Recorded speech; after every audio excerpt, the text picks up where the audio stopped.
Right, ladies and gentlemen, we'd like to welcome you guys here, and I know that the internet is having a little bit of an issue, so I'm hoping it's cleared up now. Hopefully we won't have this issue anymore.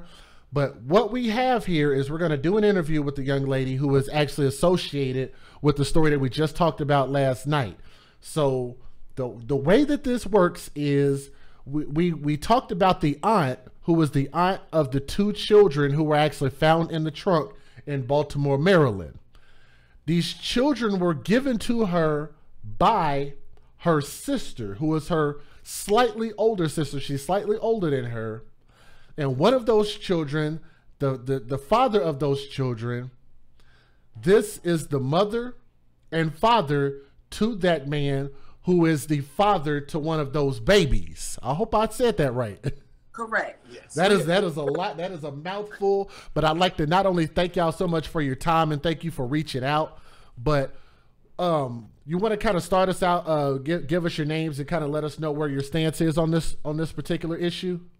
My name is LaQuata. I'm Lil Larry's grandmother, and this is his grandfather, Larry Senior. Dayshell's son is Larry Darnell O'Neal III. Our son is Larry Darnell O'Neal Jr., the father of Lil Larry. Okay, and then I got to say, y'all looking good. I really appreciate not only seeing, you know, a couple, a mother and a father together. Y'all know how rare that is to see that in 2021 now. It takes work. It takes work. It takes work. Yeah, but I just wanted to commend y'all for that, and also to let you know, I just want y'all to speak from the heart. I don't want y'all to hold back anything, so don't worry about, you know, if you need to curse, curse. I just want y'all to be able to express yourself, because I know this is a situation that's very hard. Y'all have been through so much over these babies, short amount of time. Where would you like to start? Like what made you reach out to us? First, I want to tell you thank you, because since this all has started, from the time the car was pulled over until they found out that Dayshell was the mother, till presently right now, no one has contacted us. The family, not Lil Larry's father, no one on Lil Larry's side of the family has been contacted. Yet. I appreciate you saying we looking good, because it took for us to get here, but I know I had to do this for Lil Larry. Right. I had to pull it together for him. I just want everybody to know, my intentions are not to bash Dayshell. I want to tell the truth about what I know. Okay, if you would, let's start there, because I know we didn't get a chance to talk about her that much, because the story was actually focused on the individual that's just above my head. So let's talk about this. Who is Dayshell? Who is that? Who is Dayshell? It's just the mother of my son's child. That she can come across like really soft spoken and kind of timid. She really was not really active. Like, I couldn't tell you a hobby of hers, things she done on the regular. We met Dayshell like the day after the day of the birth of the baby. I did, like, personally, and we got to learn that she lived with her aunt and uncle, Evelyn Johnson. I can't recall the uncle's name, but that's who we mainly, until the aunt died, that is who we went through to get Lil Larry and Jocelyn, like, you know, for visitations and things like that. My son, it was a court order for my son to see him, and it was difficult. It was really difficult. But like I said, Miss Evelyn is who mainly took care of the Jocelyn and Little Larry. Now all of this has happened. Now I understand Miss Evelyn. I thought that Miss Evelyn was just being overprotective of Dayshell, you know, not teaching her what she needed to know to leave the home, or, you know, to like be capable of taking taking care of the kids on her own. I can recall one time Miss Evelyn said that when Dayshell gets upset with my son because they're not together, she would she didn't want to take care of little Larry and Jocelyn. Miss Evelyn said that which Miss Evelyn was in a wheelchair, she took care of Larry for Dayshell, and Evelyn's husband took care of Jocelyn. I thought that was odd, but people do things differently. So, but like I told you earlier, I thought that it was odd that for the aunt to be in a wheelchair, and they were, you know, older, why they wasn't trying to get her to move out. She was definitely having sex. Miss Evelyn said she would climb out the window and leave the kids lock the kids in the room. Oh, wow. Whoa. Wait a minute. Hold on. Wait. You're talking about the biological mother. Dayshell Johnson. Oh, Lord. Let me see if I can get her face up here. So we are talking about, I want to make sure everybody gets an opportunity to see this on the screen. Let me pull it up. We are talking about, I got so many images of the aunt.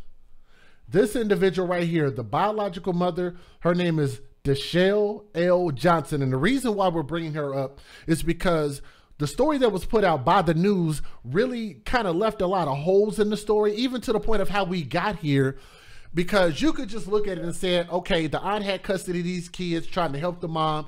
She did some bad things and caused the kids to die, end of story. And that's really far from the truth, because you'd also have to ask yourself, how did the mom go from having these two kids in her possession? Why did she bring these kids into this world and then turn around and literally pass her children off to somebody else as their responsibility? Like, how do the kids go from her possession to the aunt?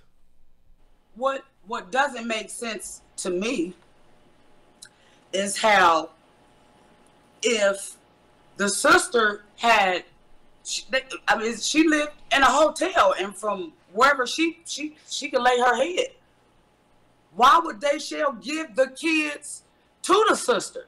Why not have the sister come to Dayshell's apartment and help her with the kids? Because one of the things that I talked about that actually upset people was, I said that if a person has to live out of a hotel, they probably shouldn't be parents. They shouldn't have children in their possession. And look, believe it or not, I get, like, y'all probably understand totally where I'm coming from.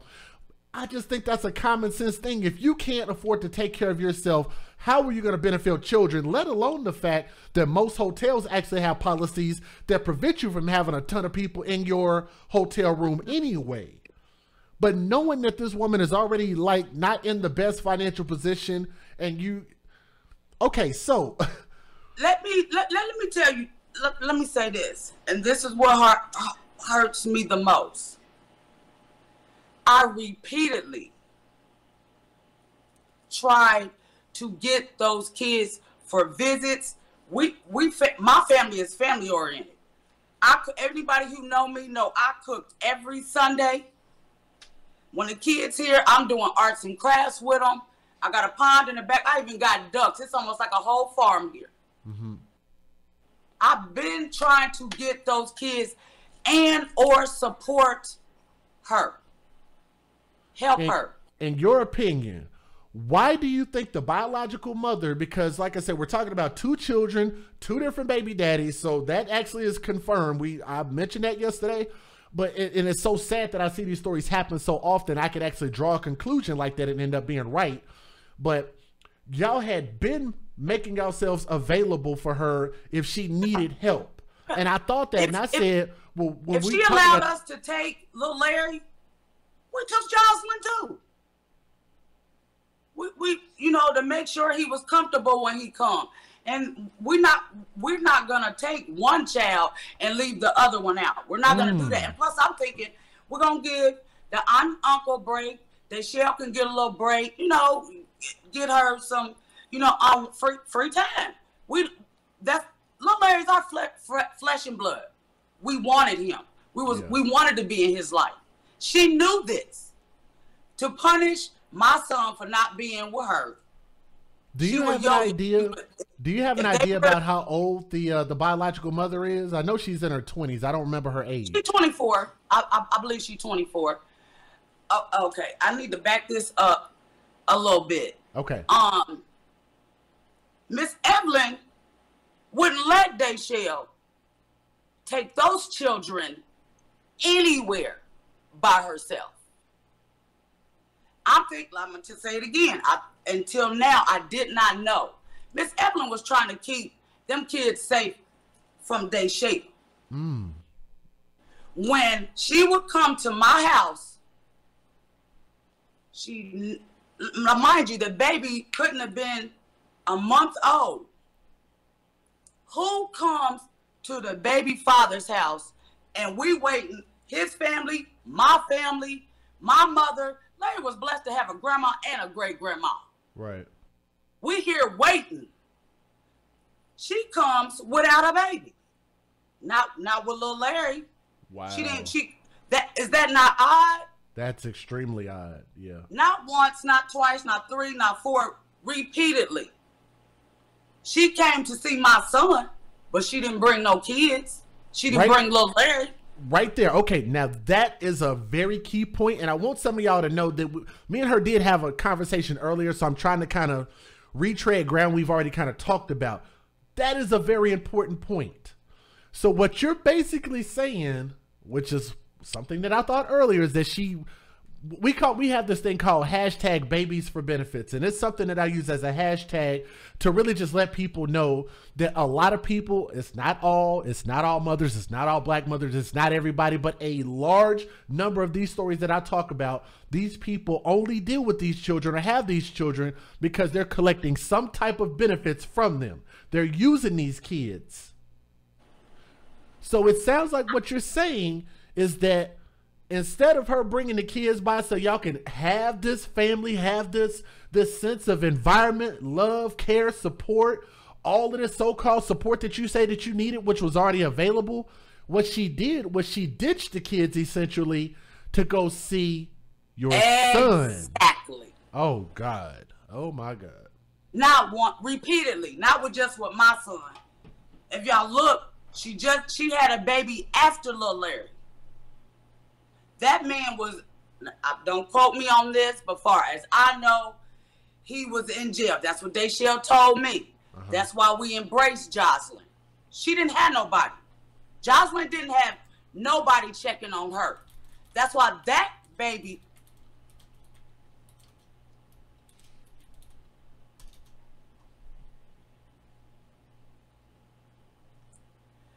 These kids had all the support available. That's right why there. That baby was able to be killed and been under the radar for so long because there was nobody to check on her. Wow. Nobody other than me.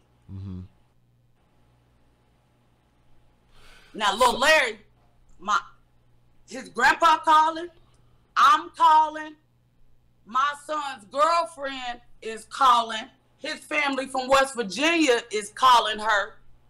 So it's harder to get rid of him. You see what I'm saying? Right. But then when she got this new boyfriend that I heard danced on, I could be saying it wrong, a street, Pulaski or something in Baltimore. He danced for change. Now that was the latest boyfriend.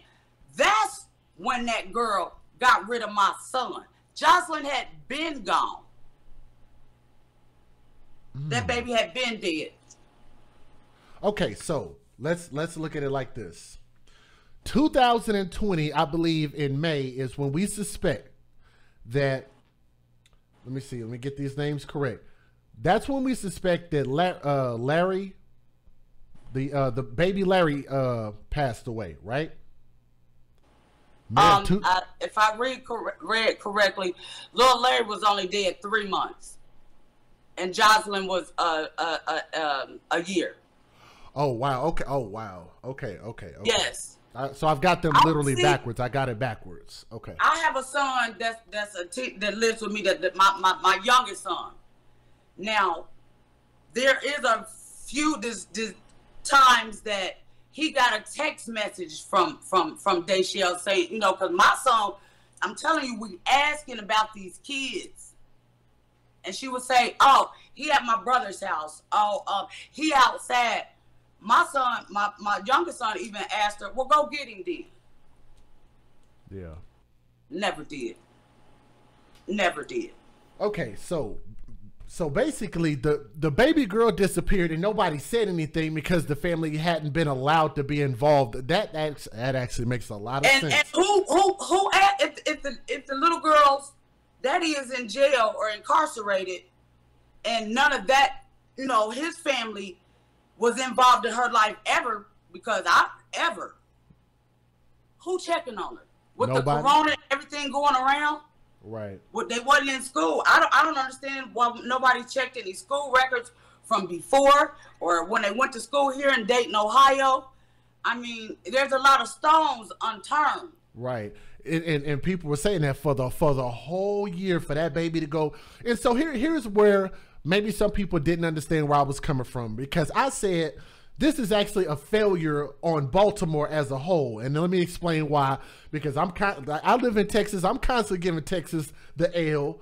But I gave Baltimore the L for this situation because I said, for all of the people that claim to knew this aunt and knew this mother, been around them, see these children, they've been seen before. Somebody knew that these kids are around. Next thing you know, you see one less kid. Then you see no kids. And nobody said, like whether you were neighbors at the hotel, you know, like nobody said anything at all. And that's part of where society has to step up and say, you know what, we got to do better. Because here's what I thought was so cold, and shout out to the brother, and I'm not trying to get onto his case. There was a young brother who came on that I guess partially knew the aunt. And he was saying that from what he knew, that she was a good person based on her character, based on what he knew. So I was like, okay, fine. Tell me your story. What's your thoughts on this? So he was telling me kind of like how helpful she is. She's helpful around the community, would help anybody. And I told him, I said, you know, it's a bit odd. I feel you. That's your experience with her.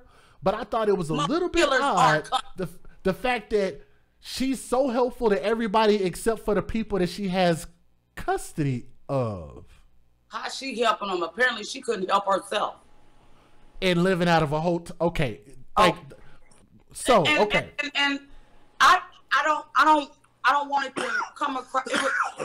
I don't want it to come across that like Dayshell was a victim. If she didn't want to deal with me, cause I was on her. You know, I'm hard to deal with about some kids. Right. Especially my blood. Yes.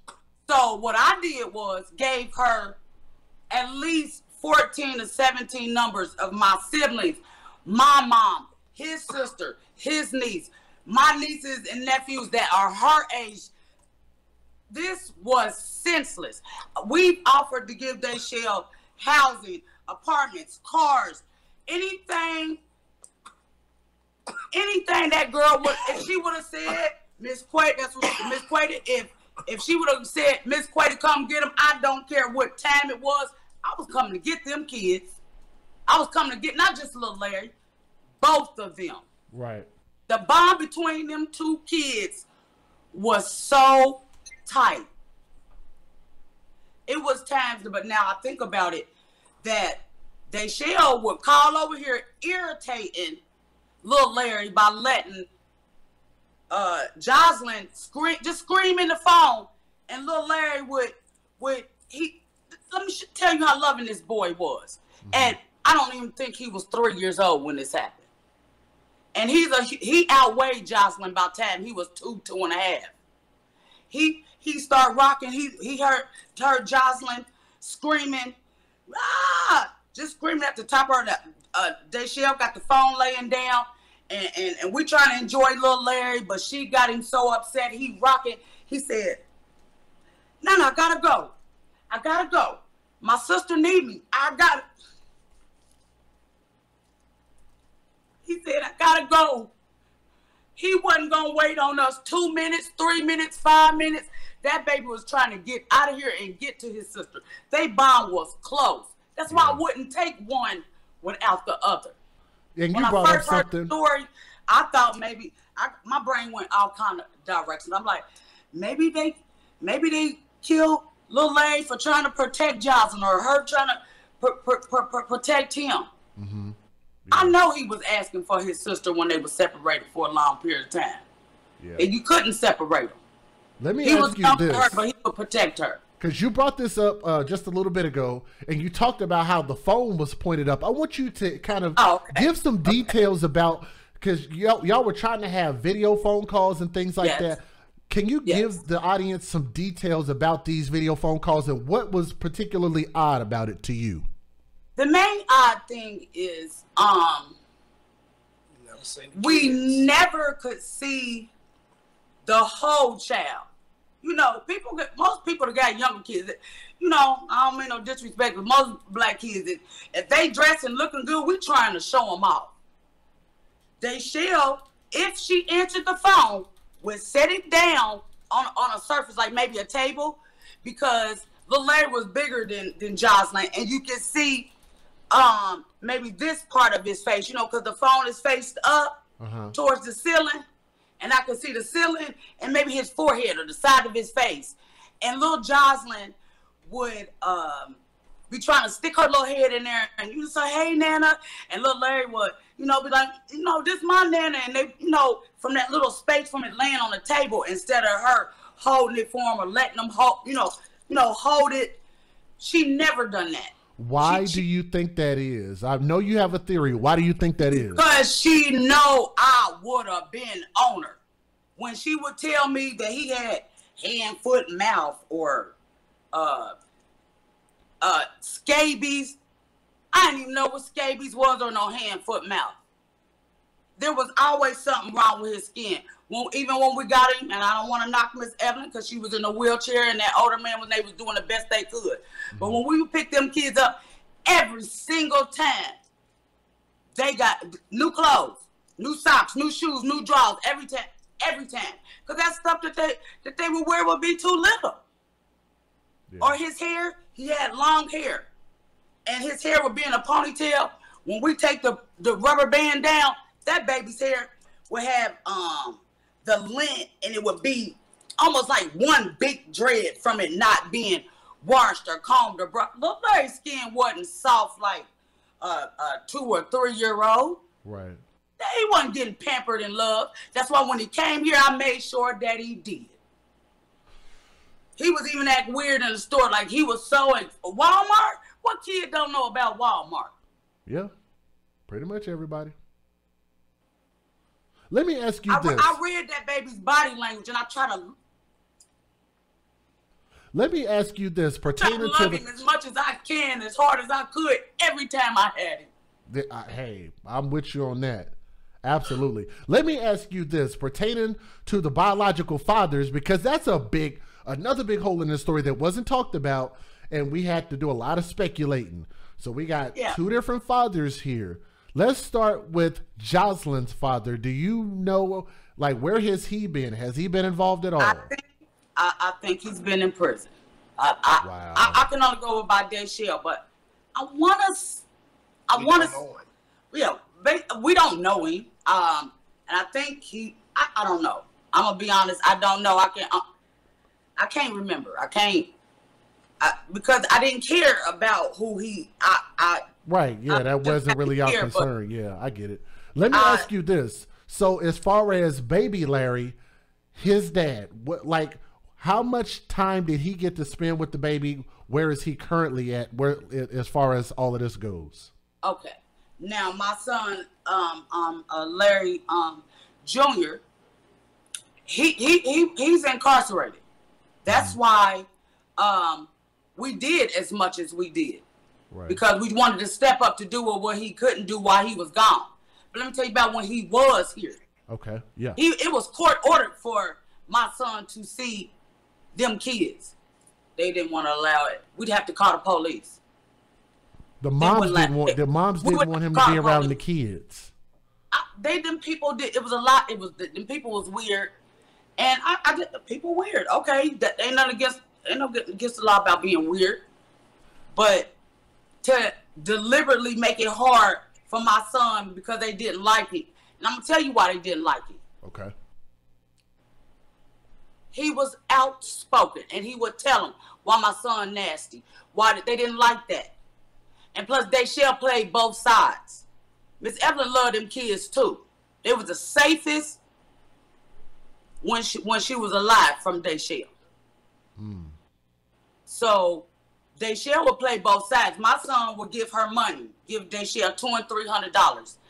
And Miss Evelyn would call me and say, the kids need this and this. And I'm like, well, earlier today, or, you know, it would be me or Papa or Larry giving the money, and Dayshell wouldn't tell Miss Evelyn that. You see what I'm saying? Yeah. Dayshell thrives off of conflict and pity. That's why she made them GoFundMe page before we even knew that little Larry was even dead. Before we even got the chance to even give him offer to give a proper burial. Hold on. She'd already had the GoFundMe pages. I need you to pause right there. Huge revelation in this story that we didn't find out about until last night, and you are now confirming that for us. If you guys are watching this, please do us a favor and click the thumbs up. Please help share this. Our goal is to try to get the 600 thumbs up. All it does is help spread this story more. More people need to hear this, so if y'all would please do that for me. Big portion of this story. So for those who did not know, the biological mother, again, her name is Deshelle L. Johnson. She is the younger sister. She's the younger sister to the aunt that was arrested for basically being held damn near solely responsible for the death of these babies. The biological mother, upon learning that her children had passed away, opened up not one GoFundMe, not two GoFundMes, but from what I heard, based on what people visually made, there were 3 GoFundMes put up, and I definitely want to hear you talk about this, but I got to throw one more piece of detail out there.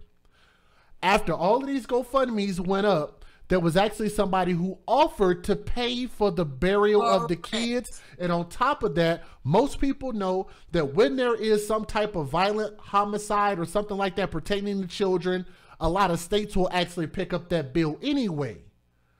What I need you to do is tell me, how did you find out about those GoFundMes? What do you know about that, or even the amount? That's how I found out about my grandson's death, by seeing the GoFundMe. Oh my goodness. Okay. Let me say what you just said again. You found out about your grandbaby after you saw a GoFundMe page go up. Oh my God. I found out that them kids was dead because one of my family members seen it on Facebook. To this day, Dayshell called after we seen it on Facebook. Dayshell called and no, she sent the text message and said that she was sorry. She would send us some ashes. What? And she couldn't protect them. Even before any investigation, before any of that was even. This is the biological mother saying she's going to send you, like she didn't sound like she cared. She gonna. That doesn't sound like, that doesn't even sound like some, like, I'm gonna make sure you get some ad. Yeah. She said her sister killed a baby and she was sorry. She wasn't able to protect them. But she never called me to come get them. Oh, wow. I was picking him up every other weekend until they moved to Boston. Baltimore or wherever she had went. Uh-huh. But if she would have had a problem where she had to send him to her sister, she should have just sent him here. Right. Where we have a house that's paid for. Because y'all have already been made yourselves available to help out. Yes. Especially on behalf of your son. Yes. I take pride in being a grandma. I do. I'm gonna keep them safe. I was safe in my grandmother's house. That's what I learned. That's where you eat good and be safe, and granny house. Yes. Granny house. Yeah. That's just kind of like we almost kind of come from the same generation. That's where, you know, when I was coming up, that's what we did. We go to grandma's house. It was always a feel good, loving place. Yeah. You know, you was going to sleep good. You know, you ate good. You're going to have fun and you're going to get loved on. Yeah. Yeah. Wow. Yeah. So as far as the GoFundMe's, how many GoFundMe's do you believe went up? Because I was told there were three separate three ones. For sure. I thought it was 3. Sure. I'm sorry, say that again. After I found out about the deaths and things, I couldn't sleep. I started looking, and I just, the more details that I heard and saw, it took me today to be able to actually speak the words to say it. Even 24 hours after I knew, I couldn't. This is the worst thing It don't even feel real. It can't even. Like this can't be something that's happening in our life. I can't like, even put it in the words. I can't even. It was senseless. Yeah. Let's just say that she didn't participate in the death of them. Right. You neglected them for no reason. She could have just said so. That actually is going to take me into another portion of what I want to discuss, which is a key point about why I'm honored to have both of y'all here, because I do want to talk about as far as like her being investigated for neglect. Because here's the thing, and y'all might not find this so funny, but I think it's actually an awesome statement, but I want to see what y'all feel about this. I have this theory where I say that the person who takes their children and puts their children in danger should be held accountable for the danger that their children end up in. And what I call that is these mothers taking their children to the thug zoo.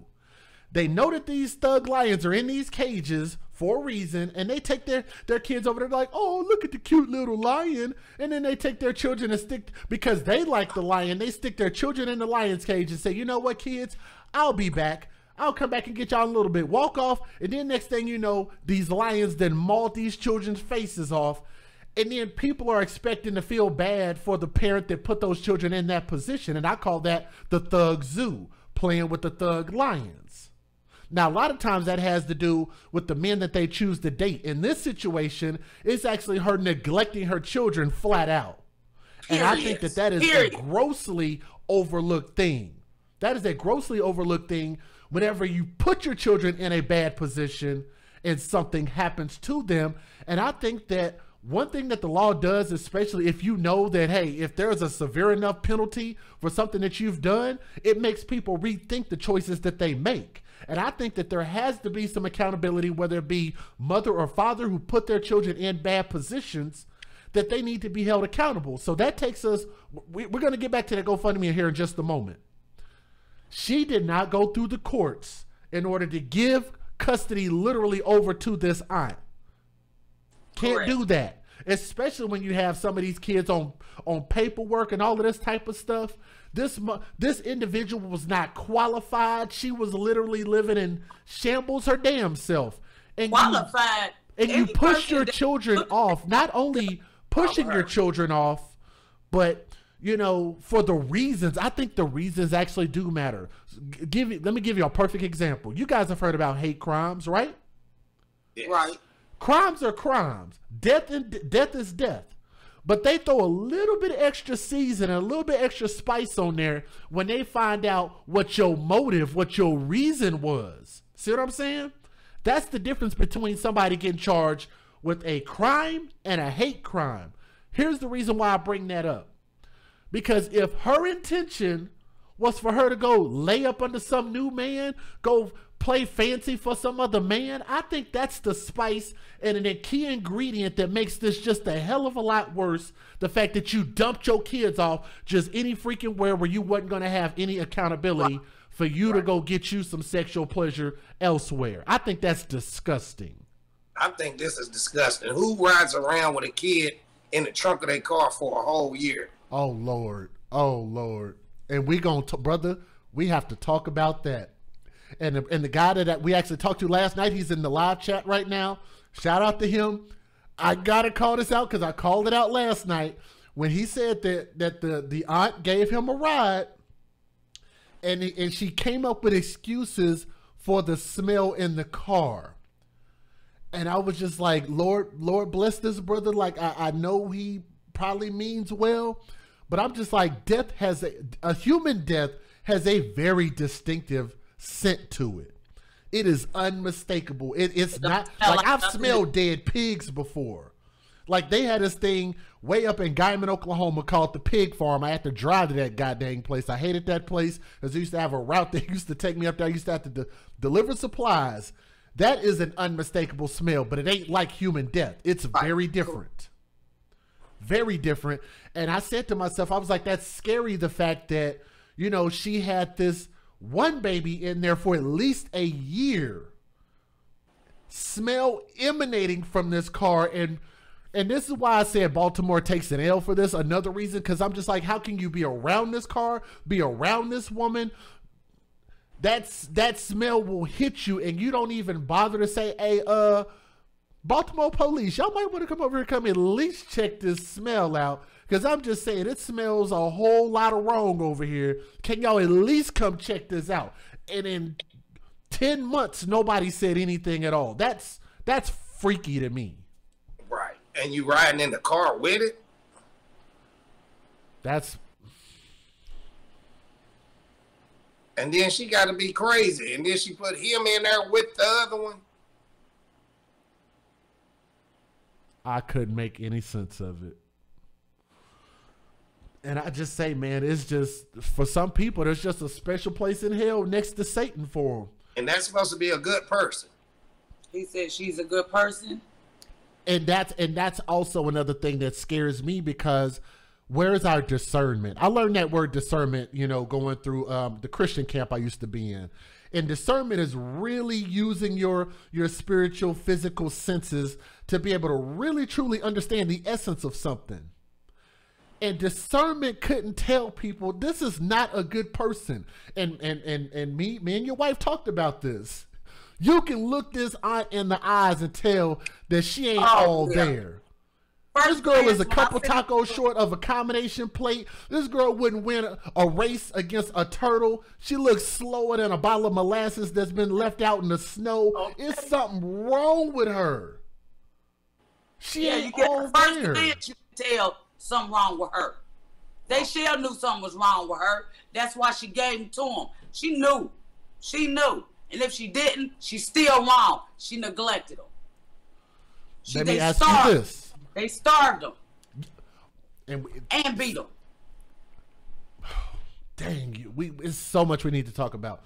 The starving, the beating, the spanking, because I'm totally against people spanking. And like I said, I come from the old school. I come from a generation of black folks that, I mean, that's just in the South. That's just what it was.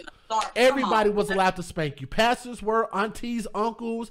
Anybody who knew you, if you wasn't doing right, if you wasn't walking a straight line, everybody had access to put that leather on your ass. Yeah. That's it. And we believed it was okay, and we believed it was out of love. And I've taught people, because I'm like, I think in order for you to teach, you have to understand both perspectives in order to properly teach a message. So I tell people, not only do I come from that generation, but here's also what I've learned by raising kids a completely different way. It is not the quote unquote white way to not spank your kids and spare the rod. And I always tell people this very important thing. If you can't teach a child without being physical with them, I don't think people are suitable to be parents, because teaching a child starts in the mind and in the heart. It has nothing to do with physicality. Because all a person learns from being physical is fear, not respect. And a lot of times we get that confused and we think, oh yeah, I respect. No, you fear. You hear people talk about how they scared of a 5'2" mama. What she gonna do to me? You're not physically scared of her. That's more of a mental block. That's fear. That's not ruled by respect because that's illogical. Because logically, you could overpower this individual. And it's just kind of like, it's the easy way out. You know what? I'm going to just beat this 2 or 3 year old up. That's what I'm going to do. But why can't you do that to your wife? He couldn't have been. Why can't you do that? Why your husband getting out of line? You can't just go tell your husband to bend over and put him over a chair. So if you can't do that to your girlfriend or boyfriend or husband or wife, how can you be allowed to do that to somebody that's a quarter of your size who can't do anything to stop you from doing it? And that's part of where when people ask, well, what does my podcast do? What does my show do? My show actually teaches and educates people a different way because this primarily affects us. Because and it's really a polarizing thing because we even admit the fact that, oh yeah, white people don't spank their kids. I mean, we know that some do, some don't, whatever the case is, but we say that in a prevalent way because we know that we believe in being physical with our kids. We think that's the right way to go about things. So I know that that's something that they need to hear from somebody who shares the same skin color and understand that that type of thing is wrong. It's a whole nother thing. It's a whole nother level of evil to starve a kid. And let me explain why. Let me explain why. Them kids can't go work. They can't go get a job and go earn money for 2-3 weeks and go buy them some food. They can't drive themselves to the store. They can't get online and go apply for food stamps or anything like that. Those children are completely dependent on us for each and everything that they get. That is a special level of evil for a person to starve a kid. And based on what we understood from the initial reports, the children at their ages were severely underweight. If you took their weights and put them together, added them together, their weight still wouldn't even be the weight of a typical kid their age combined. And they starved them. The spanking part is new. Yeah, so that's new information that you just gave me. I didn't know about that part.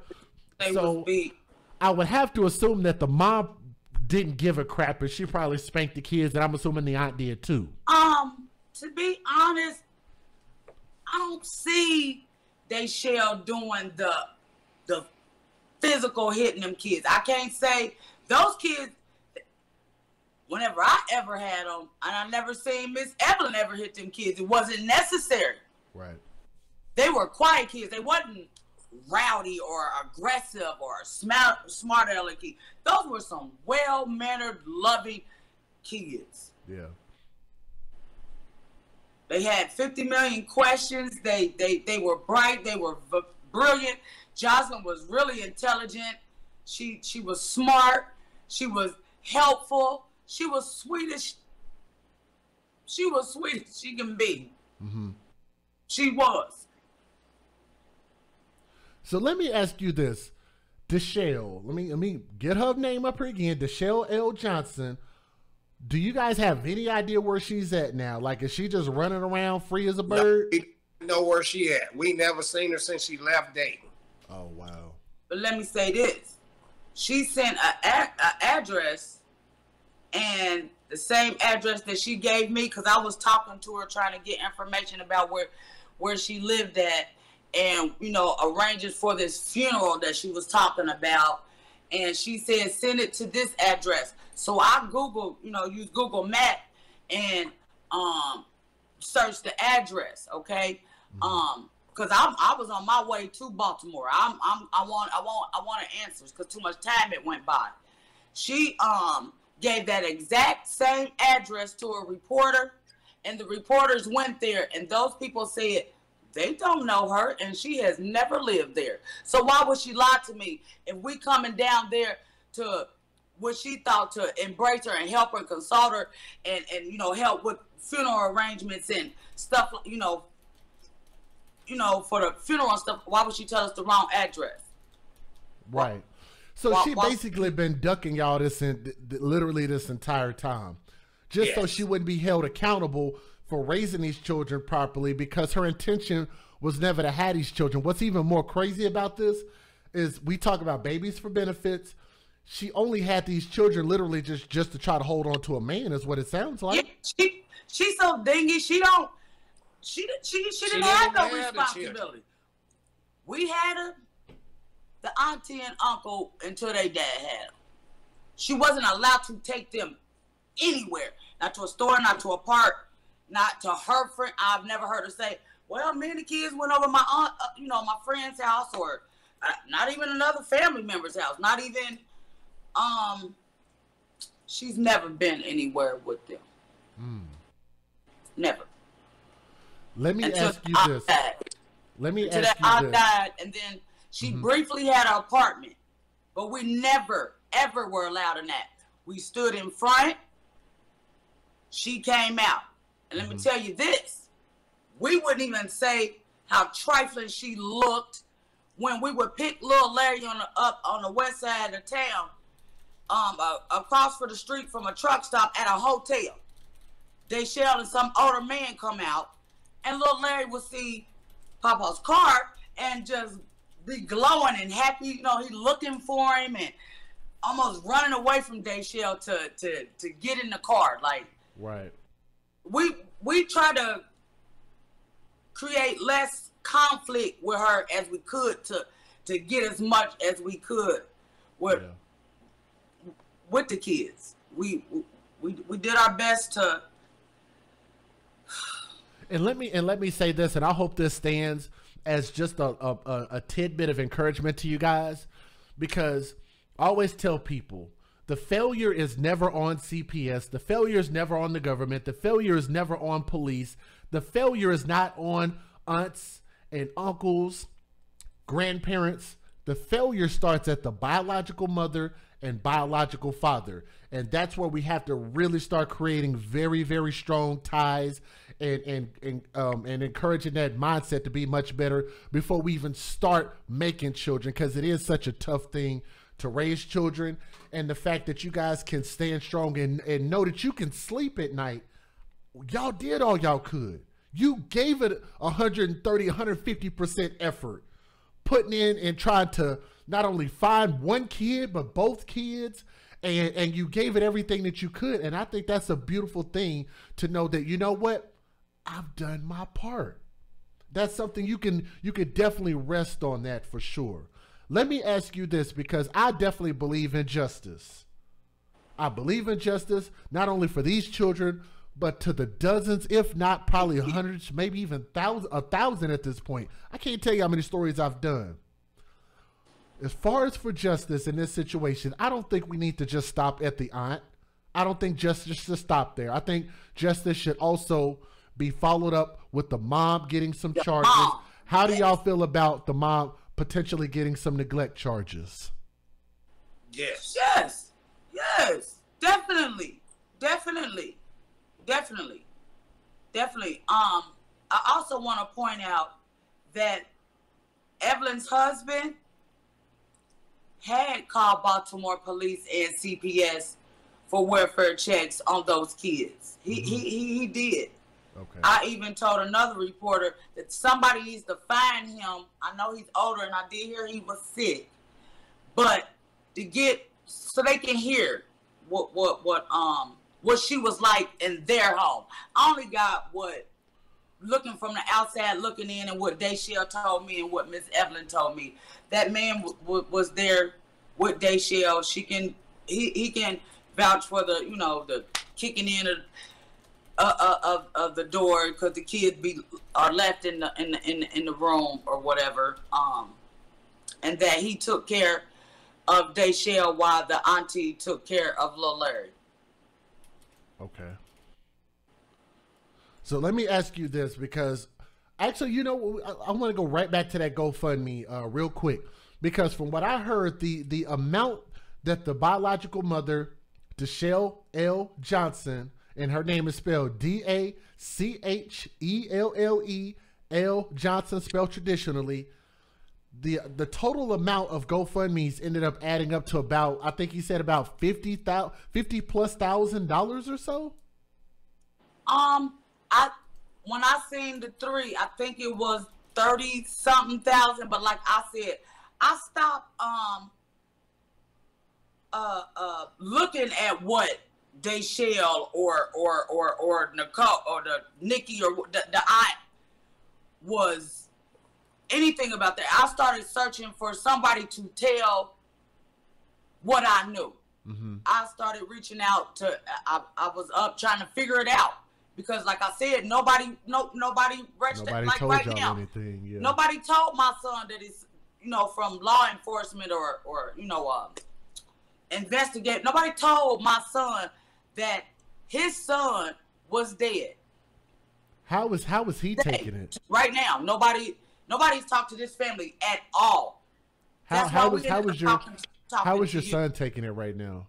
He's very upset. And to try to keep him with a level-head while he in there, it's hard. He's devastated. He's heartbroken.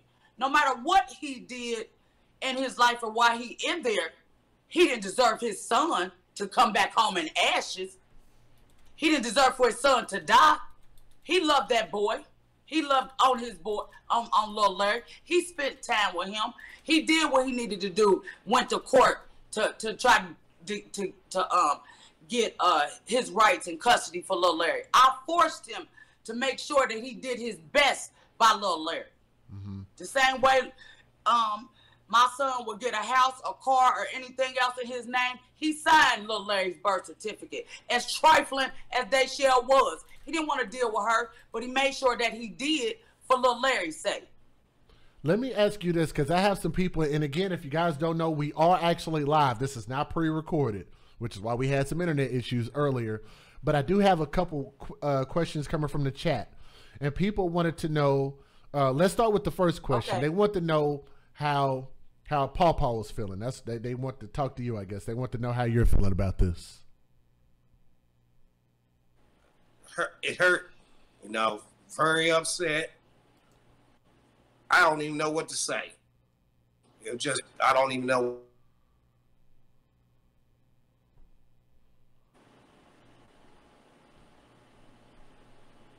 At first, I didn't either. It took me to get angry because I wasn't getting answers. Yeah. I went through I couldn't eat, couldn't sleep, But once I took a minute to step back, I had to get away from him. I had to be by myself for a minute so I knew what to say when media asked me something or where I should go to figure out what happened to him and trying to figure out who else knew Dachelle. I got it in my head that I'm not gonna shut up until I get justice for Larry, for Jocelyn. Let me ask you this: people also ask, are there any grandparents' rights in Baltimore or in the area where y'all live? Now we are in Dayton. We're in Dayton, Ohio. Oh, okay, okay. Dachelle used to live here. She only went up to Baltimore maybe a year and a half, 2 at the most. Uh-huh. When the aunt passed, and then she was on her own briefly 2-3 months maybe, and then her biological mother in Baltimore. That's where Miss Evelyn's family is from. And somebody else said, why didn't they call CPS or do a welfare check? But you already clarified they did do that. So right. Okay. So and when the reporter asked me that before, it was because she would do the very minimum, answer to a text message through my son, or she'll send me, I got a picture of him with a haircut or this or that. So I just thought that she was just being selfish with the kids. I didn't want to, it wasn't nothing wrong, get her in trouble or anything like that. Like, I had absolutely no idea that any of this could be plausible, possible, or, I mean, until it happened, like I said, I just thought she was a little weird and childish and, you know, a little trifling, you know. So I'm older, so I tried to, like, hey, like, tried to be a little open-minded, understanding. Yeah. And stand on her own 2 feet. Even when she would be angry because she couldn't be with my son, I would tell her, you need to act as an adult. You need to get your own place and take care of your kids and go to school and go to work. That's what adults do. Women take care of their kids and go to work and go to school. That's normal. Yeah. That's normal. And she has enough family to do that. You know, I try to give her that push, that thrive. She can do it. You know, I would tell her, yes, you can. And I even told the auntie when the auntie used to say, no, she can't. I'm like, she almost an adult. Yes, she can. Show her. We're going to show her. That's what my mother did with me. I was a young mother. She didn't let me slack. She made me, she made me be involved with them kids. To not let me, you know, men around my kids and stuff like that. I wasn't a perfect kid, but I had a parent that you know, she wasn't playing with me about my kids. Yeah. So what I learned, I try to teach something, you know, pass it on. Right. Yeah. Okay, couple more questions, and I want to thank y'all so much for even taking the time that y'all have and spending it here. I definitely appreciate that. So I don't want to take too much more of advantage of it, but I did want to ask a couple more questions coming from the chat. They wanted to know how y'all feel about the GoFundMes, and you can answer that either in general or about how the biological mother created these GoFundMes to try to generate income.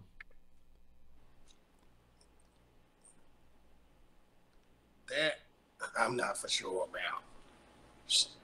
She must have been doing that for herself, because if they was going to take care of the kids anyway, she must have been trying to accumulate some money from maybe her and her boyfriend.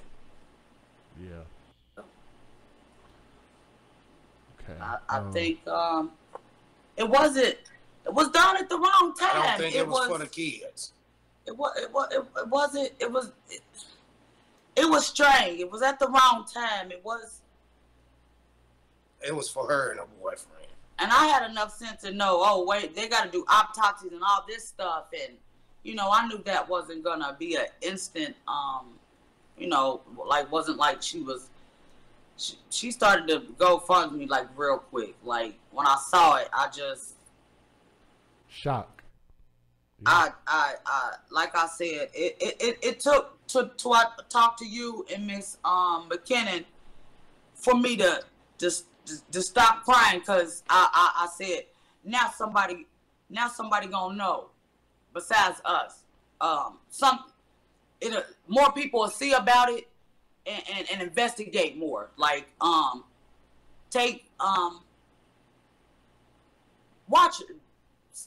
investigate on her. Like it's more to it. It don't make no sense, her actions that she did. And I wanted, if she had anything to do with the death of my grandson, I wanted to be accountable for it. Yeah. Period.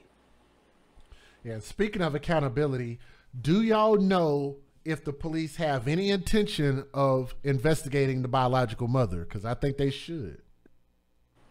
We don't know. We wouldn't know. How would we? They ain't. Well, I don't know. They haven't told. But maybe now that they hear this, maybe they will. Yeah. Maybe they will. That's why I'm doing this. Yeah, because there definitely shouldn't be any statute of limitation on this. There shouldn't be any statute of limitation on this. So I'm definitely hoping that they look into this, because that's a clear neglect charge that led to this even coming to fruition. So that's kind of why I'm asking. So y'all don't know, but I'm definitely advocating and saying that needs to happen. They definitely need to investigate that in a capacity of neglect. Yes. If nothing else. Okay. One last question. Like, I'm trying to kind of pick the ones I think make sense to ask. If I hope my chat don't mind me saying that. Is the mom making, I don't know how y'all feel about this because I'm kind of scared to ask this, but is the mom even planning to come to the funeral? It's what? Is the mom making plans to try to come to the funeral, the biological mom? The kids is up there where she is. Oh. So yeah, because later on today she texted, yeah, she said the colors was pink and red, and she will call us Monday to let us know when and where when the funeral was and what time. Ooh, okay. I know that's a lot to think about. Okay. Okay, let's do this. And again, I want to thank y'all so much for your time. And I know that them, you know, those babies loved y'all. And like I said, you did everything that you could. And, you know, like I said, that's at least something you can rest well with. But let me give y'all the floor and let me give y'all y'all closing thoughts. I would like y'all to both give your closing thoughts. I want justice for little Larry. I want anybody who knows anything about this. Don't just go on Facebook and text and post, make posts and conversate about it. Do something. Tell somebody. Them kids didn't live right when they was on this earth last. Let's do right by them. If you know something, say something. It's not snitching. You being a voice for them 2 kids who live horribly.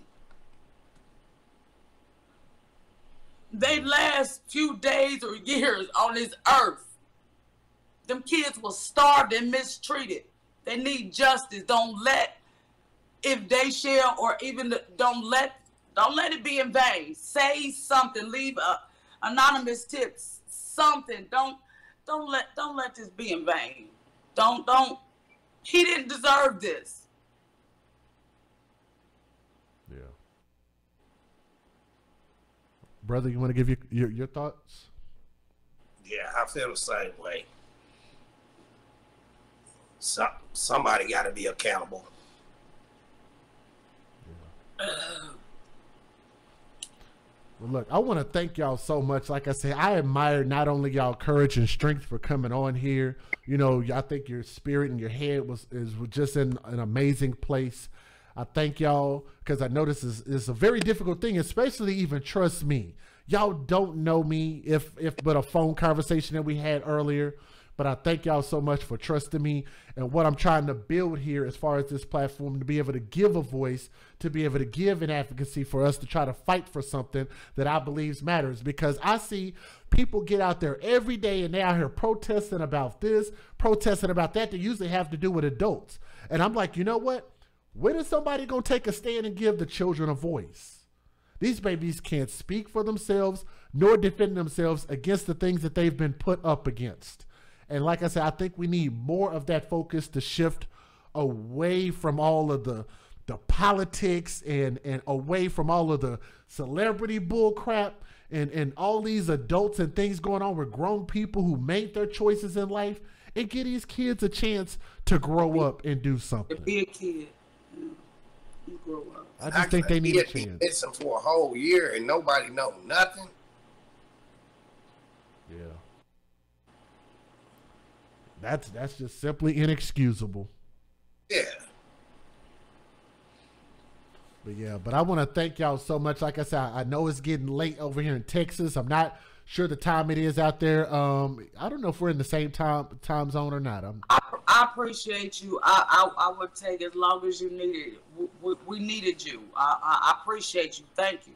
And I will tell y'all this: if there are any other developments or if there's anything else that you guys end up wanting to share with us, you now know how to get in contact with me. And you see, I do respond. I know people think, oh, well, he might not respond. No, if you hit me up, I do respond. Absolutely. Yeah, you were pretty quick about it. You were.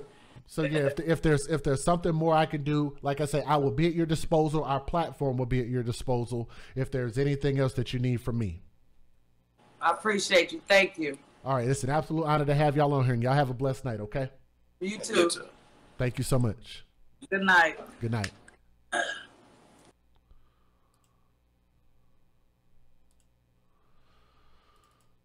All right, ladies and gentlemen, that's going to wrap us up, and I thank them so much for coming on, and I think that was quite a bit eye-opening, and I don't think this is going to be the end of this. I don't want this to be the end of it, because I believe that we might be able to get the mom at least looked at. I don't think we need to rest it at least until the mom gets investigated for neglect at the very least, okay? But I want to thank y'all so much for listening with an open mind and an open heart. And again, I want to thank them so much for coming on and speaking with us.